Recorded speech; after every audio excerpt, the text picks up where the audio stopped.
This video is going to change how you deal with sadness, overthinking, and those whispers that Shaitan plants in your head. Because the other day, something absolutely devastating happened to me. After going through 2 long months of recovery, feeling the frustration build with each passing day, watching my friends enjoy the game while I sat on the sidelines, I was finally cleared to step back on the football field. But within just a few minutes of playing, I injured myself again in the exact same spot for the exact same reason, even though the doctor told me not to play because I wasn't even fully recovered yet. But I couldn't hold myself. Watching all my friends play without me was a torture. To be completely honest with you, after Salah, football is the only escape I have from work, something that makes me feel alive, where I can forget about deadlines and responsibilities, family responsibilities, and just be in the moment. That's why I went back despite the pain, and I was really, truly upset with my situation. And to add more suffering on top of everything else, this uncle came up to me and said with all the certainty in the world, Bete, it's the qadr of Allah. Be happy. Maybe Allah is protecting you from playing football because it's not good for you. And look, uncle, I completely understand what you are trying to say.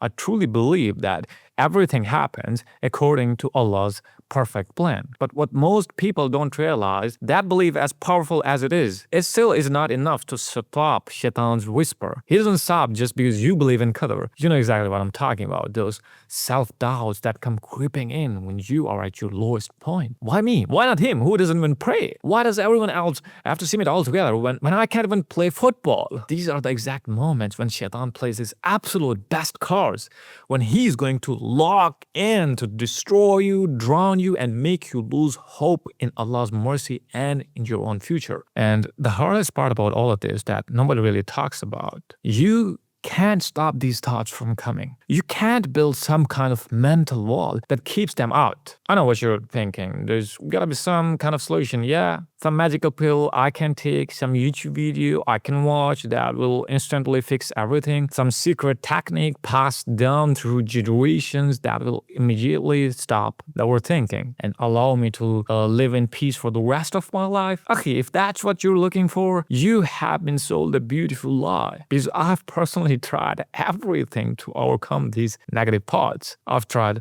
psychological solutions, spiritual developments, adhkar, traveling, hanging out with friends, playing all kinds of sports, watching Islamic lectures, looking for that one piece of wisdom that would solve everything. You name it, I've done it. But the reality is, until you are alive and your heart is still beating, you can't stop these thoughts. Even when you're asleep, your subconscious is actually at work.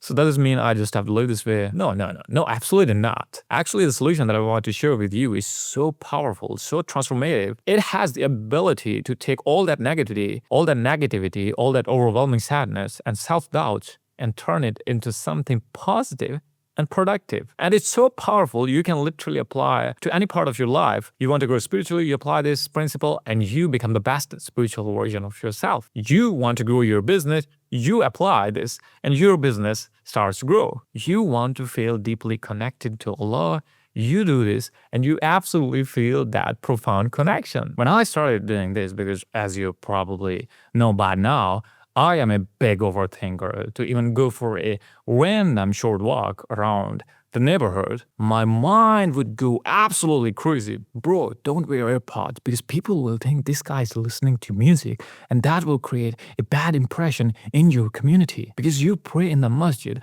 what will that uncle think of you? How are you going to face the imam? Your entire community will see you differently. You get the drift how things were for me. But when I, alhamdulillah, started doing this, my life completely changed. And I know it sounds cliche because that's exactly what you hear all the time on YouTube, on social media. Everyone claims to have the life-changing solution. But I'm going to give you the actual solution anyway, because I genuinely believe that this is the only real solution to overthinking. Now, to get the most out of it, you first have to understand what's really happening in these situations. You're not sad just because something bad happened to you. Yes, indeed, the event itself causes an initial emotional response. But what actually drives you into long-term sadness is the overthinking that follows it.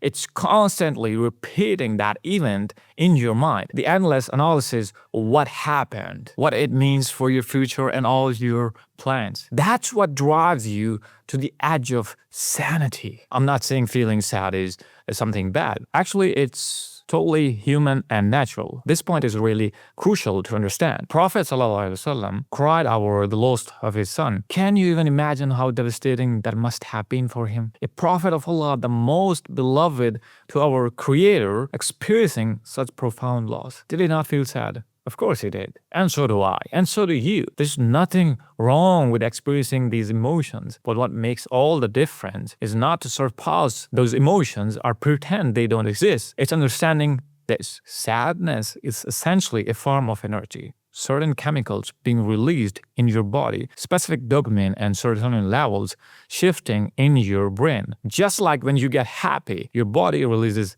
dopamine that creates that feeling of pleasure. When you feel the urge to scroll, that's dopamine driving that compulsion. These are all different energy states being actively produced inside your body and your brain at any given moment. Now, you can't stop that energy from being produced, but you absolutely can change where that energy is directed and what you do with it. So here's what this practically looks like in real life. When I told you I was devastated over the football incident, by the fadl of Allah, I was able to get over it in just a few minutes. How did I do it? Well, instead of going home to replay the incident in my mind, I drove straight to the mosque while carrying the pain. I was actually late for the prayer, but I took that as an opportunity to turn that overwhelming sadness and channel it in the right direction toward Allah subhanahu wa ta'ala instead of self-destruction. For that specific purpose, I recited 2 surahs, Ad-Doha and Ashra,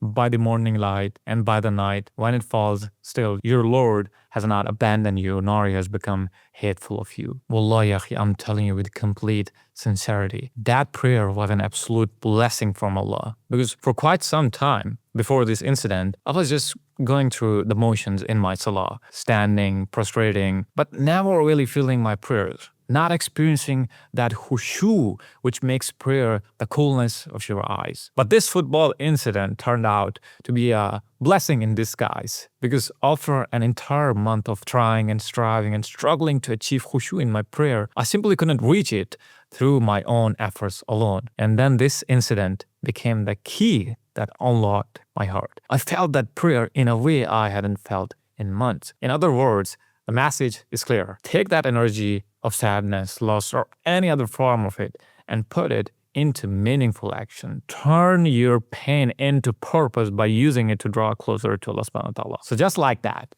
you take that energy bubbling inside your head and you apply it into something, anything positive, anything that brings you closer to your purpose. You know how many times it happens that you are not in the mood to go to the gym. You feel lazy and unmotivated, but then you convince yourself, okay, you know what? I'm just going to do 1 rep and I will just leave. But that 1 set gets you into the zone. Before you know it, you have completed the whole workout session and you have actually done more than you normally do on your best days. You just need a way to turn that emotional energy into something positive and productive. Like when you're angry, channel it into working out, going out for a sprint. You're anxious, make dua and just get after it. You're sad, let it drive you into longer sujood, into helping someone who is suffering even more than you are. You know, this is the wisdom behind why the Prophet ﷺ would rush to prayer whenever something distressed him. He wasn't running away from the emotion, he was